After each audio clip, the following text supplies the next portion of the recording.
Hello everyone. In this lecture, we will see kernel-based classification. So in previous lecture, we have seen that what is meant by kernel. We will revise it within 2 minutes and we will go for the kernel-based classification. So the thing is, when we have to separate two classes, we have to draw a hyperplane. And while drawing the hyperplane, we have to consider such data points which are far away from the hyperplane and which will be having maximum margin, and that points we will be knowing as a support vectors.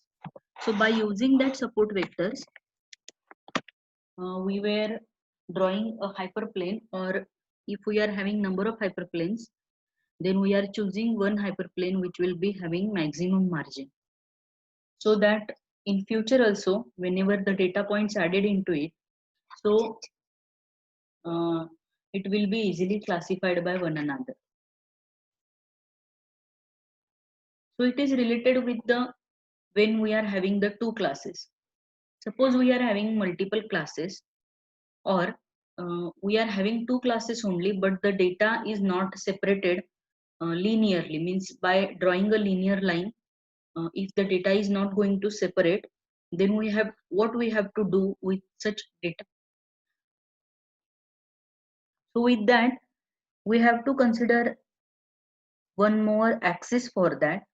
We can call it as a z axis, and then uh, we have to calculate the coordinate for z coordinate for every x and y, and then we have to plot that data onto the graph, and then we have to draw such a plane, or we can call it as a, now in this example, the data we are having is like this. When we are plotting it onto the z axis also, then this data is not linearly separable.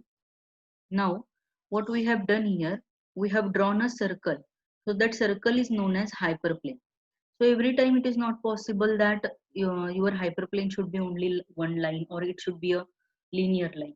So you can consider according to the necessity of your data, but the ultimate aim of all the things is you have to separate the data from one class to another class.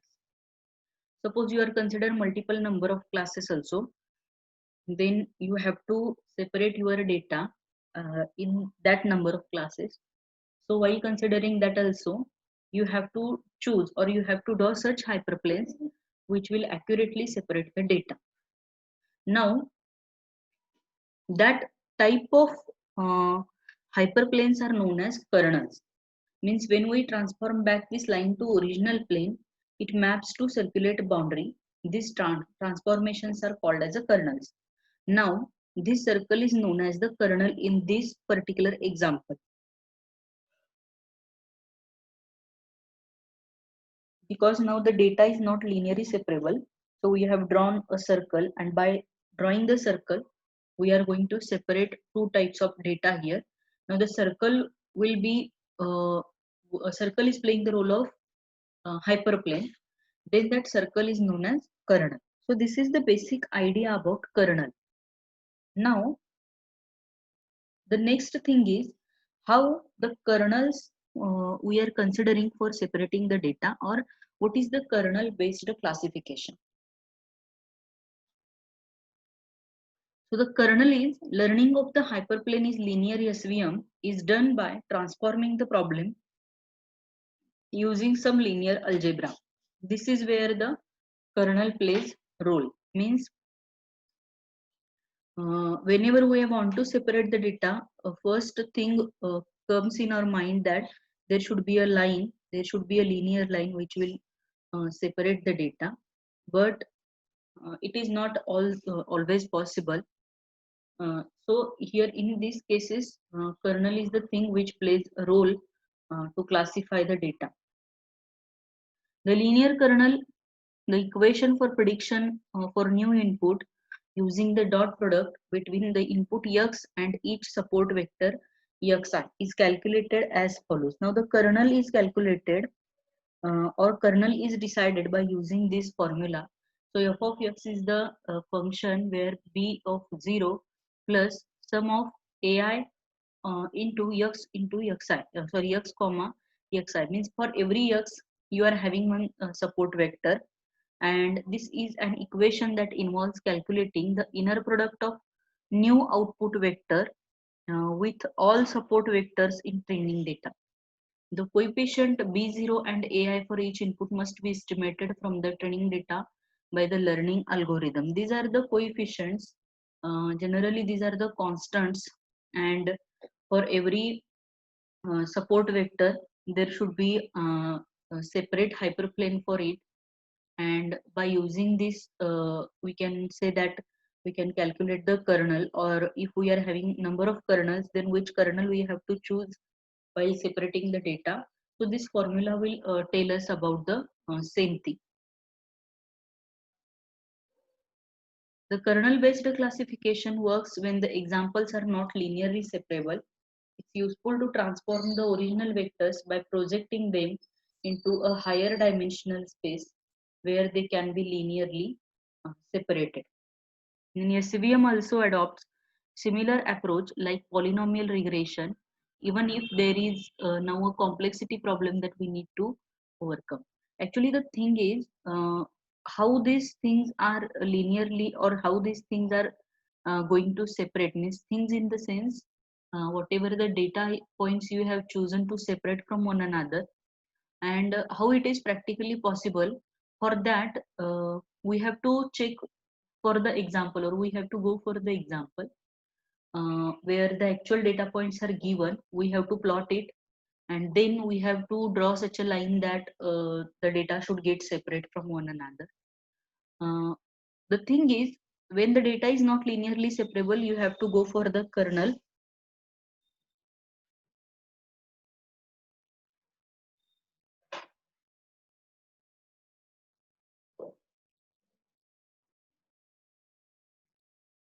And the kernel is used to transform the original vectors into higher dimensional space. Like before some time I have said that suppose you are having two-dimensional data, and it is not linearly separable data, then you have to draw uh, then you have to calculate one more dimension for it. That means you have to go for the higher dimensional data, and then again you have to plot and check whether now the data is linearly separable or not. If that is also not possible, then you have to go for such a hyperplane which will be circle, which will be triangle, which will be in any shape. Then SVM also adopts similar approach like polynomial regression, even if there is now a complexity problem that we need to overcome. Okay, so there are two terms related with the kernel based classification. First one is regularization. The regularization parameter tells the SVM optimization how much you want to avoid misclassifying each training example. For large values of C, the optimization will choose the smaller margin hyperplane. If that hyperplane does not does a better job of getting all the training points classified correctly, means regularization is the thing where what we have to check is how many data points you are having, and whatever the hyperplane we are considering, on the basis of that, how much data points from your data points are going to separate. This we have to check. Means we have to avoid the misclassification of the data. Means in previous example we were having a circle and rectangle class, or square class. Then it might possible that some of the circle points comes into the rectangle class, some of the rectangle points comes to the circle class. So to avoid the misclassification for every data points, we have to perform the regularization. Means by considering regularization, you can go for the regularization, like uh, whenever you are choosing smaller margin, then you have to check whether all the points are classifying correctly or not. If it is not, then you have to go for the larger margin. Then again you have to check whether all the data points are separated correctly or not. If it is also not possible, again you have to maximize the size of margin so that your data should get separate well. And conversely, a very small value of C will cause the optimizer to look for a larger margin separating hyperplane.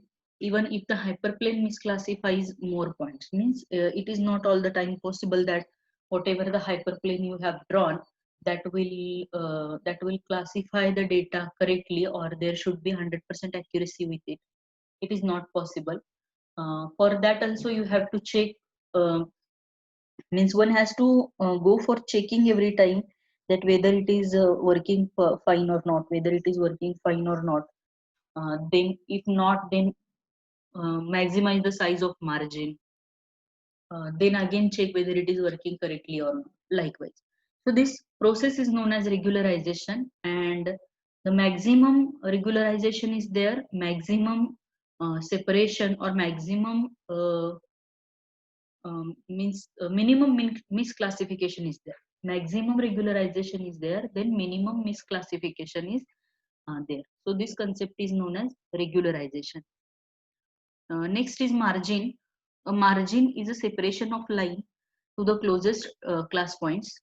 A good margin is one where this separation is larger for both the classes, and good margin allows the points to be in their respective classes without crossing to another class. Now you all know about the margin, because in previous lecture also in diagram we have seen that what is meant by margin. So there we were having d1 plus d2, means the two distances from the hyperplane, means first distance is from hyperplane to our first support vector from first class, and second distance is distance between hyperplane to the second support vector from the second class. And when you are adding these two distances, you will be getting the value of margin. So the margin is the separation of line to the closest class point. Closest class points in the sense support vectors, whatever we have considered in our example. Then it should be higher, it should be larger every time, so that the classification should be accuracy of classification should be higher, misclassifications count should be lower. Then the good margin allows the points to be in their respective classes without crossing to another class, means circle class should be in its limit, and square class should be in its limit. So these are some features of margin or definition of margin. So these are some terms related with the kernel or support vector machine. So this is all about the theory of support vector machine, how we have to choose some data points as a support vectors, how we have to draw the hyperplane, when we call it as a margin, why we have to call it as a margin, why it should be maximum. So all these theory part is covered with these two lectures. Now the next lecture will be example of or example based on the support vector machine, means how the data points are plotted and how the data points are going to separate, for that how we are drawing the hyperplane. All these things we will be going to see into the mathematics and in diagrammatic representation. Thank you.